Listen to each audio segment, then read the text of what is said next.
क्यों north America और south America को कनेक्ट करने के लिए बीच में एक रोड बना पाना ऑलमोस्ट नामुमकिन है। This is the beginning of the journey through 66 miles of thick jungle. This land, no one is able to conquer. You can get robbed, you can get kidnapped, you can just disappear. It is the only stretch of the Americas where engineers could not build highway.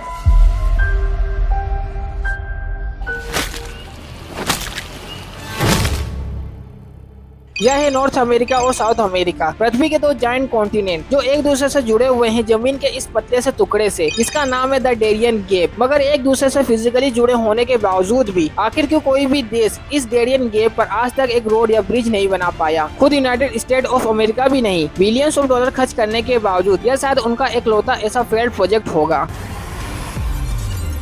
1923 Washington DC एक close door conference में US और Latin America के top diplomats बैठकर एक ख्वाब देखते हैं, एक ऐसा रोड बनाने का ख्वाब जिस पर आप पृथ्वी के नॉर्दर्न मोस्ट अलास्का के ट्रूडो बे से अपनी गाड़ी चालू करके ग्लोबो के उस पार सीधा सदर्न मोस्ट अर्जेंटीना के बर्फीले टियारा डेल फ्यूगो तक यानी कि एंड ऑफ द वर्ल्ड तक पहुंच जाओगे। आई नो यह एक बहुत ही एम्बिशियस प्रोजेक्ट था। इसके बाद अगले 60 सालों तक इंजीनियर्स ने पहाड़ चीर दिए, नदियों पर ब्रिजेस खड़े कर दिए, रेगिस्तानों के बीच हाईवे बिछा दिए और जहाँ जमीन खत्म हो गई वहाँ पर बोट्स और फेरीज लगा दी गई। पूरे 60 साल लग गए इस ख्वाब को हकीकत में बदलने के लिए और आज हमारे सामने यह है द पैन अमेरिकन हाईवे, एक 30,000 किलोमीटर लंबा हाईवे जो 7 मौसम, 14 देश और 2 कॉन्टिनेंट्स को आपस में बांधता है। मगर अनफॉर्चुनेटली अमेरिका का यह सुपर डेयरिंग प्रोजेक्ट आज 100 सालों के बाद भी पूरी तरीके से कंप्लीट नहीं हो पाया है, क्योंकि जो हाईवे अलास्का को अर्जेंटीना से जोड़ता है वह सिर्फ इस छोटे से 100 किलोमीटर लंबे इलाके पर जाकर थम जाता है। द डेरियन गैप, वो एग्जैक्ट पॉइंट जहाँ पर नॉर्थ अमेरिका और साउथ अमेरिका आपस में जुड़ते हैं। चलो इसका लाइव डेमो देखते हैं। गूगल मैप में मैंने स्टार्ट पॉइंट डाला जजीरा पनामा और डेस्टिनी डाला टूर्बो कोलंबिया। कौन सा रूट आया? नथिंग। सिर्फ एक कोल्ड मैसेज आता है, can't see to find a way there, क्योंकि यह जो हाईवे जो अलास्का से अर्जेंटीना तक लगभग 19,000 मील लंबी है, बस पनामा के छोटे से शहर याबिसा में आकर रुक जाती है और फिर कोलंबिया के टूर्बो से फिर से जाकर शुरू हो जाती है। बीच का ये जो पूरा पोर्शन आज तक ऑफिशियली कंप्लीट नहीं हो पाया है। अगर आप देखो ना तो इस इलाके में तो सिर्फ एक ही घना जंगल है, तो पेड़ों को काट कर रास्ता बनाने में इतनी मुश्किल क्यों आ रही है? क्योंकि यह कोई साधारण इलाका नहीं है। इस 100 किलोमीटर लंबे डेरियन गैप में एक हाईवे बनाना तो दूर की बात, पिछले 400 सालों में कोई भी देश इस इलाके को कोलोनाइज तक नहीं कर पाया।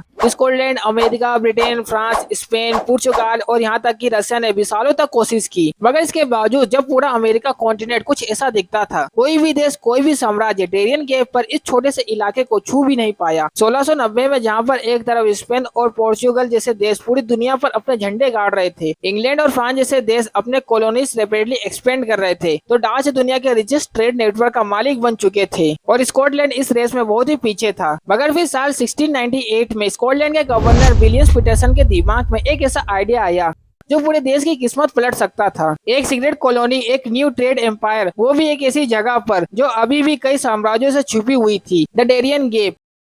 4 लाख पाउंड खर्च करके 25,000 स्कॉट्स अपनी जमीन छोड़ के निकल पड़े, मगर सिर्फ कुछ ही महीनों के अंदर ही डेरियन ने अपना असली चेहरा दिखा दिया। कुछ ऐसी घटनाएं घटी जिससे सिर्फ कुछ ही स्कॉट्स जिंदा बचकर वापस घर लौटकर आ पाए और बाकी सब डेरियन के क्रूर धरती पे दफन हो गए। और अफसोस गवर्नर विलियम पीटरसन का जो प्लान स्कॉटलैंड को एक ग्लोबल फाइनेंशियल हब बनाने वाला था, उसी प्लान की वजह से उनका देश बैंकक्रप्ट हो गया और कुछ ही सालों बाद उन्हें मजबूरन यूनाइटेड किंगडम के साथ मर्ज होना पड़ा। मगर स्कॉटलैंड की इस हालत से बाकी देशों ने कोई भी सीख नहीं ली। 1854 में अमेरिका भी इस खोज में कूद पड़ा। यूएस नेवी के लेफ्टिनेंट आइजैक स्ट्रेन 27 लोगों की एक टीम लेकर डेरियन गैप में घुसे, सिर्फ यह जांचने के लिए कि यहाँ पर रोड या कैनाल बना सकते हैं या नहीं। लेकिन कुछ ही दिनों में उनके लोग जंगल में गायब होने लगे। 7 जनों की लाशें ऐसी हालत में मिली जिन्हें देखकर रूह भी कांप जाए और लेफ्टिनेंट स्ट्रेन 49 डेज के रेस्क्यू ऑपरेशन के बाद बड़ी मुश्किल से स्ट्रेन मिले, मगर वो बात करने के भी काबिल नहीं थे और वहाँ से बाहर निकलकर उन्होंने बस सिर्फ एक ही लाइन बोली, Darien is utterly impractical and impossible to conquer।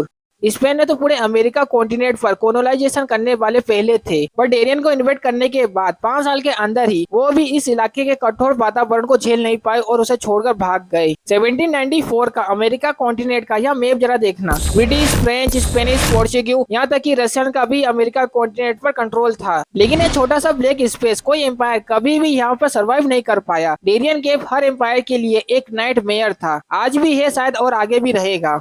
Border history की अगर हम बात करें तो डेरियन गैप अमेरिका जैसे देश के लिए एक बड़ा फेलियर साबित हुआ। 1950 में यूएस ने डेरियन गैप पर रोड बनाने के लिए एक फुल प्रूफ प्लान बना लिया था और ब्लूप्रिंट एकदम रेडी था और कंस्ट्रक्शन शुरू करने के लिए प्रेसिडेंट रिचर्ड निकन ने $149 बिलियन के हेवी फंड भी एलोकेट कर दिए थे। उनके इरादे इतने मजबूत थे कि प्रेसिडेंट ने पब्लिक में यह अनाउंस कर दिया था कि 1976 तक डेरियन पे एक नए रोड का उद्घाटन हो जाएगा। लेकिन अमेरिका इतना कॉन्फिडेंट कैसे था, क्योंकि अगर डेरियन को जोड़ने का कन्वेंशनल तरीका फेल हो जाता तो अमेरिका के पास एक दूसरा सिक्रेटिव और हाईली कंट्रोवर्शियल प्लान बी भी रेडी था, प्रोजेक्ट फ्लो शेयर। इस प्रोजेक्ट के तहत यूएसए पनामा के साथ एक एग्रीमेंट पर उतर आया था कि अगर जरूरत पड़े तो वो डेरियन पर 325 न्यूक्लियर बम ब्लास्ट करके एक 100 किलोमीटर लंबी खाई खोद देंगे, लेकिन उन्हें कैसे भी करके डेरियन गैप को जोड़ना ही है। तो nuke the Darien gap. Unfortunately इसकी जरूरत नहीं पड़ी, मगर प्रेसिडेंट निकन के आदेशों पर डेरियन को कॉन्क्रीट करने के लिए अमेरिका का सबसे एक्स प्लेयर भेजा गया, USA bureau of public records के चीफ इंजीनियर एंजिलो गिग्लियोन, जिन्हें national society of professional engineers द्वारा इंजीनियर ऑफ द ईयर का अवार्ड भी मिला था। गिग्लियोन और उनकी टीम का प्लान बिल्कुल सिंपल था। पैसिफिक कोस्टलाइन के पैरेलल जंगल से गुजरेंगे और सीधा कोलंबिया तक पहुंच जाएंगे। बट जैसे ही उन्होंने इस जंगल में अपने कदम रखे, उनका सामना हुआ जंगल के सबसे पहले खतरे से। जंगल की तूफानी नदियाँ। हर कुछ किलोमीटर पर उन्हें एक नदी पार करनी पड़ रही थी, और वो भी शांत नदी बिल्कुल भी नहीं, तेज रफ्तार से बहती नदी, बिल्कुल जैसे बरसात के मौसम में गंगा का हाल होता है।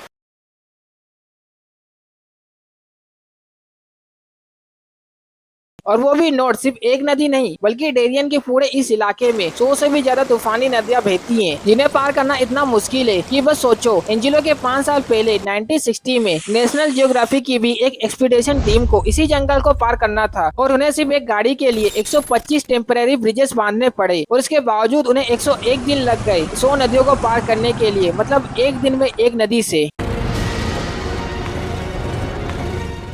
पर एंजिलो और उनकी टीम के लिए चैलेंजेस यहीं पर नहीं रुके। यहाँ पर साल के 9 महीने 4000 mm की बारिश होती है, मतलब मुंबई में जितनी बारिश होती है ना, उससे भी डबल, और वो भी हमारी तरह बरसात के सिर्फ 4 महीने नहीं, बल्कि पूरे 9 महीने कंटिन्यूअसली। अब इससे एक बड़ी प्रॉब्लम यह क्रिएट हो रही थी कि इंजीनियर के पास सर्वे करने के लिए बस सिर्फ 3 महीने का ही एक शॉर्ट विंडो पीरियड बच रहा था, जिसमें भी बारिश की वजह से जमीन इतने गहरे कीचड़ से भरी हुई थी कि एक इंसान के पैर घुटने अंदर तक धंस जाएं, और फिर इसी गीली जमीन और कीचड़ की वजह से यहाँ पर मच्छरों से होने वाली घातक बीमारियों का भी खतरा था। एंजिलो के टीम के 250 वर्कर्स को मलेरिया और येलो फीवर जैसी घातक बीमारियां हो गई थी, क्योंकि डेरियन गैप का यह पूरा जोन एक मलेरिया हॉटस्पॉट भी है, और एंजिलो के पास इस रूट को बाईपास करने का और बदलने का कोई भी तरीका नहीं था, क्योंकि डेरियन गैप के दोनों तरफ बड़े बड़े पहाड़ हैं, और इसी वजह से बीच का सीधा रास्ता ही उनका एक लौता ऑप्शन था। पर इन सब चुनौतियों से जैसे तैसे लड़कर इंजीनियर्स डेरियन के सेंटर तक पहुंचे, यानी वो पेनामा टेरिटरीज को क्रॉस करके जैसे ही पेलोडी लेटर्स पहुंच गए, उन्हें लगा कि अब बस सारा डेंजरस पार्ट तो उन्होंने क्रॉस कर लिया है, और आगे का रास्ता अभी भी इसी तरीके का सेम होगा, और इसीलिए उन्होंने प्लान कर लिया कि वो डेरियन गैप पर दुनिया का सबसे लॉन्गेस्ट ब्रिज बनाएंगे। इतने कॉन्फिडेंट में तो एंजिलो ने तो ब्रिज का मैप तक बना लिया था, मगर वो अभी भी इस इलाके को बहुत ही ज्यादा अंडर एस्टिमेट कर रहे थे, क्योंकि डेरियन गैप बिल्कुल एक 2 मुहे सिक्के की तरह था, जिसने पेलोडी लेटर्स पार करते ही अपनी सूरत और सीरत एकदम से ही पलट दी, और एंजिलो के सामने खड़ा कर दिया एक नया खतरा, विशाल एट्राडो रिवर बेसिन का दलदल।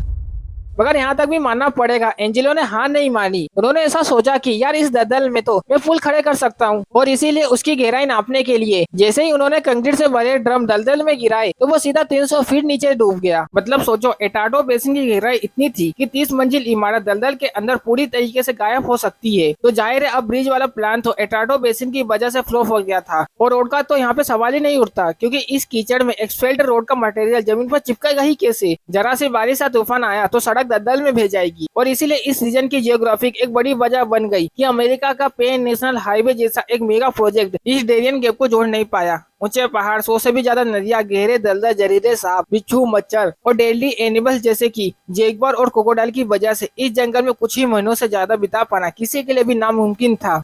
मगर इसके बावजूद अमेरिका की रिसर्च की एक छोटी छोटी टीम इस इलाके में जाकर रिसर्च कर रही थी। 1975 जब अमेरिका को मजबूरन पैन अमेरिकन हाईवे प्रोजेक्ट को होल्ड करना पड़ा, क्योंकि पूरे साउथ अमेरिका में एक बड़ी महामारी फैल गई, हूफ एंड माउथ डिसीज।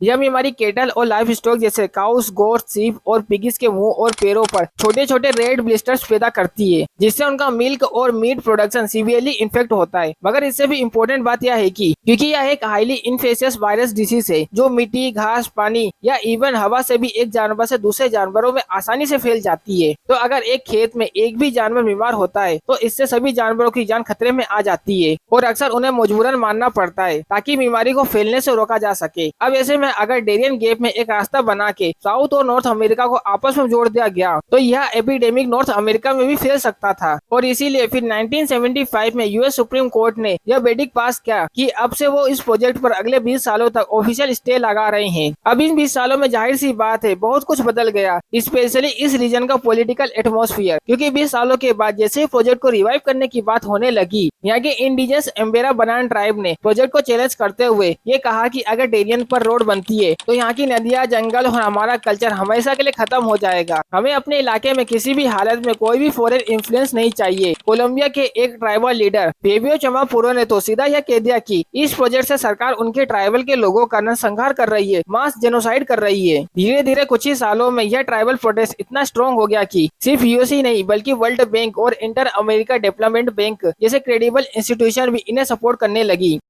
इस मैसिव प्रेशर की वजह से प्रोजेक्ट के फाइनेंसेस में ब्लैकेट आने लगे और अल्टीमेटली डेरियन गैप प्रोजेक्ट को वापस से ऑफिशियली फ्रीज कर दिया गया। पर सबसे अजीब बात जानते हो, यहाँ पर यूएस इस प्रोजेक्ट को अपना ड्रीम प्रोजेक्ट तो कह रही थी मगर उसके विरोध में कोर्ट में लड़ने के लिए कुछ खास मेहनत नहीं कर रही थी। मतलब आप सभी तो यूएस को अच्छे से जानते ही हो, क्या बकाया में ट्राइबल प्रोटेस्ट और डेरियन गैप का टेरेन उन्हें रोक सकता है? एक 100 किलोमीटर जितना छोटा रास्ता बनाने के लिए Iran pipeline, Panama independence, Vietnam war या फिर इराक इन्वेंशन जैसे हजारों एग्जाम्पल है जहाँ पर अमेरिका ने पूरी दुनिया के खिलाफ जाकर भी अपने देश के हित में काम करके दिखाया। तो आखिर वो इस डेरियन गैप में ही जाकर काहे को रुक गए? वेल, डेट इज बिकॉज भी टाइम। अमेरिका का इस प्रोजेक्ट को कम्प्लीट करने में इंटरेस्ट कम होते जा रहा था क्योंकि मिड 1970 तक यूएस ने साउथ अमेरिका में एक इतनी बड़ी महामारी पैदा कर दी थी कि ये डेरियन गैप जितने सालों तक बंद रहे यही अमेरिका के लिए अच्छी बात थी। और वो बीमारी आपको पता है 1980 में दुनिया कोक एपिडेमिक से लिटरली कांप रही थी। मगर इस ग्लोबल क्राइसिस में सबसे बड़ा ट्विस्ट था अमेरिका का डबल फेस। मुंह पर तो यूएसए बोल रहा था कि वह कोक ट्रेड के अगेंस्ट लड़ाई कर रहा है, लेकिन सीआईए पर एलिगेशन लग रहे थे कि वह खुद ही यूएस आर्मी के साथ मिलकर इस पूरे कोक नेक्सस को चला रही है। 1972 कोलंबिया के गैंग्स ने कोक ट्रेड पर कम्प्लीटली मोनोपोली हासिल कर ली और कोलंबिया को दुनिया का एकलौता कोक मैन्युफैक्चरर और सप्लायर बना दिया। इस ट्रेड का रास्ता बिल्कुल सीधा था, कोलंबिया से सेंट्रल अमेरिका फिर मेक्सिको होते हुए यूएसए उनका मेन मार्केट। बस इस रूट के बीच में आता था डेरियन गैप।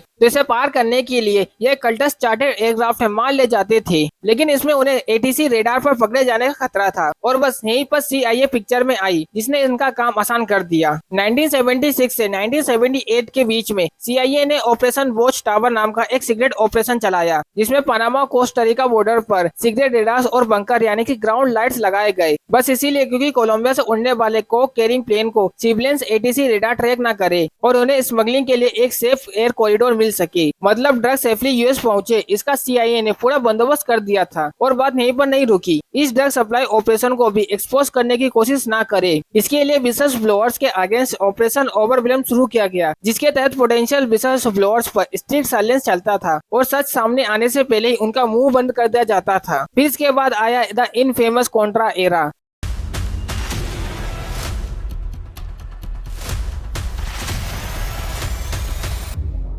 निकारागुआ देश में कम्युनिस्ट सरकार आ चुकी थी जो जाहिर सी बात है सीआईए को बिल्कुल भी मंजूर नहीं थी और इसीलिए 1980 में निकारागुआ के रेबल ग्रुप्स कॉन्ट्रास को फंड करना यूएस की टॉप प्रायोरिटी बन गई। लेकिन इस बात का पता चलते ही यूएस कांग्रेस ने सीआईए के अगेंस्ट जाते हुए कॉन्ट्रास की फंडिंग को रोक दिया। बट डिस्पाइट डेट सीआईए ने अपने मकसद को अंजाम देने का एक टेढ़ा तरीका ढूंढ निकाला, ड्रग्स बेचकर पैसे कमाना। जर्नलिस्ट गेरी बेब ने 1996 में यह एक्सपोज किया कि सीआईए ने कॉन्ट्रास को डायरेक्टली कुछ यूएस गैंग से टाई अप करके दिया और कॉन्ट्रास को कहा कि वो इन यूएस गैंग्स को कोलंबिया से कोक खरीद के बेचे। और उसका नतीजा क्या हुआ, यूएस की स्ट्रीट पर सीआईए एक्सपोर्ट कोक ओपनली बिकने लगा और प्रॉफिट कॉन्ट्रास की फंडिंग में जाने लगा। अब जाहिर है इस इलीगल ट्रेड का डायरेक्टली इम्पैक्ट पड़ा कोक सप्लाई रूट्स पर। 1970 के एंड तक मायावी एक हब बन गया था, छोटे प्लेन और स्पीड बोट से डायरेक्टली फ्लोरिडा तक पहुंचाता था। लेकिन जैसे जैसे यूएस में प्रॉब्लम हाथों से बाहर निकलने लगी, यूएसए कोस्ट गार्ड ने अपनी पेट्रोलिंग और रेडार सोनार नेटवर्क को स्ट्रेंथ करना शुरू कर दिया। यह डायरेक्टली मायावी रूट अब रिस्की हो गया। अब यूएस को लगा कि शायद प्रॉब्लम सोल्व हो गई,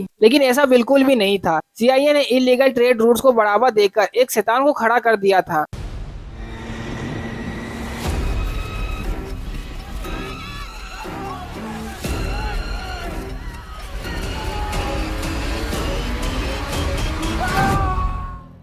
मायावी रूट बंद होते ही कर्टस ने तुरंत नया रास्ता एडॉप्ट कर लिया, जो था लैंड रूट कोलंबिया से सेंट्रल अमेरिका, फिर मेक्सिको के थ्रू यूएसए। और फिर से कर्टस के इस लैंड रूट के बीच में खड़ी हो गई यह बड़ी रुकावट, द डेरियन गैप, घने जंगलों की एक ऐसी दीवार जो पनामा को ड्रग ट्रैफिकर्स के जंगलों में फंसने से आज तक प्रोटेक्ट रखती है। अब हालांकि डेरियन गैप को बाईपास करने के लिए कुछ ट्रैफिकर समुद्र का रास्ता जरूर लेते हैं, मगर क्योंकि यह एक बहुत ही डेंजरस रूट है तो मेजोरिटी कल्टर्स यहाँ पर ऑपरेट नहीं करते हैं। अब सोचो यहाँ डेरियन गैप पर एक सड़क बनाना मतलब ट्रैफिकर्स और स्मगलर्स जैसे हार्डकोर क्रिमिनल्स के रास्ते पर एक रेड कारपेट बिछाना जैसा है। यह सिर्फ ड्रग्स की बात नहीं है, बल्कि पनामा कैनाल की सिक्योरिटी और पूरे सेंट्रल अमेरिका की स्टेबिलिटी भी निर्भर करती है। अब अगला सबसे बड़ा रीजन कि अचानक से अमेरिका का इंटरेस्ट इस प्रोजेक्ट से उड़ क्यों गया, यह भी था कि डेरियन गैप अमेरिका के लिए एक बहुत ही बड़ा फाइनेंशियल लॉस साबित हो सकता है। यहाँ पर रोड बनते ही यूएस की बिलियंस ऑफ डॉलर्स की एनुअल इनकम बंद हो सकती है। देखो 1903 में अमेरिका ने कोलंबिया के 2 टुकड़े करके पनामा को एक नया देश बना दिया। इसके बाद पनामा और अमेरिका ने मिलकर 1940 में पनामा कैनाल बनाया, जो इतना इम्पोर्टेंट इसलिए है क्योंकि यही एक रास्ता है जिससे अमेरिकन कॉन्टिनेंट के ईस्ट और वेस्ट कोस्ट कनेक्ट हैं। प्लस अटलांटिक ओशन से पैसिफिक जाने का भी यही एक लौता शॉर्टकट है।